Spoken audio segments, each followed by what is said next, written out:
Մոսկվան հայտարարել է, որ պատրաստ է քննարկել իր մասնակցությունը տրիպ նախագծին հղում անելով Հայաստանի հետ սերտ համագործակցությունը երկաթուղային ոլորտում։ Այս հայտարարությունն արել է Հայաստանում Ռուսաստանի դեսպանը, բայց այստեղ կարևոր է ոչ թե բուն ձևակերպումը, այլ դրա իրական բովանդակությունը։ Ռուս պաշտոնյաները Թրամփի ուղուն Ռուսաստանի միանալու իրենց ցանկությունը մեծապես հիմնավորում են Հայաստանում գործող արաբ-կովկասյան երկաթուղու ռուսական կոնցեսիայով։ Եվ հենց սա է խնդիրը։ Այդ կոնցեսիան ավելի քան 15 տարի գործում է եւ այդ ամբողջ ընթացքում Հայաստանը չի դարձել տարանցիկ հանգույց, սահմանային երկաթուղային կապերը չեն բացվել եւ տարածաշրջանային ինտեգրացիա չի ստեղծվել ուղղակի։ 2020 թվականի նոյեմբերի 9-ին Պուտինի հեղինակած տխրահռչակ հայտարարությամբ Ռուսաստանը ստանձնեց հաղորդակցությունների ապաշրջափակման առանցքային դեր։ Արդյունքը՝ 0։ Ճանապարհները չբացվեցին, խաղաղություն չհաստատվեց, նույնիսկ նոր պատերազմը դարձավ անխուսափելի։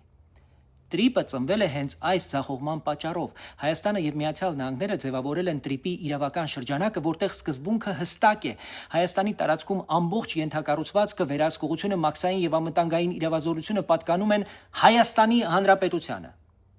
Տրիպը կառուցված է բազմակողմ հավասարակշռության վրա, ոչ թե մեկ կենտրոնի վերահսկողության։ Այս հայտարարությունը ռուսների այս մտադրությունները քաղաքական ազդակ են Երևանին եւ փորձ վերականգնելու կորցրած լծակները։ Տրիպի տրամաբանությունը հենց այդ լծակների վերացումն է։ Տրիպը Հայաստանին բերել է խաղաղություն ոչ թե խոսքերով, այլ երաշխիքներով։ Ռուսաստանը մինչդեռ տարածաշրջանում խաղաղություն չի կառուցել։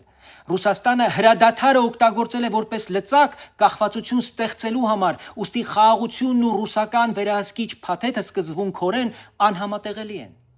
Տրիպը Հայաստանին կենսունակություն է տալիս հենց այն պատճառով, որ ամրացնում է ինքնիշխանությունը, լիարժեք իրավազորություն, վերահսկողություն եւ պատասխանատվություն տալով Հայաստանի ձեռքին։ Սա այն գիծն է, որը չի սակարկվում։ Տրիպը կարող է լինել միայն հայկական վերահսկողությամբ խաղաղություն, ոչ թե արտաքին վերահսկողությամբ այսպես կոչված կայունություն։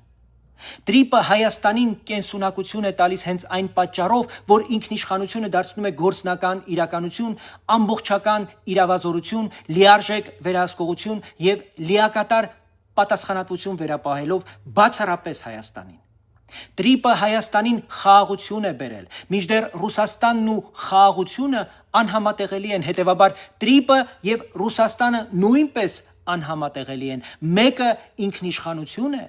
մյուսը վասալություն։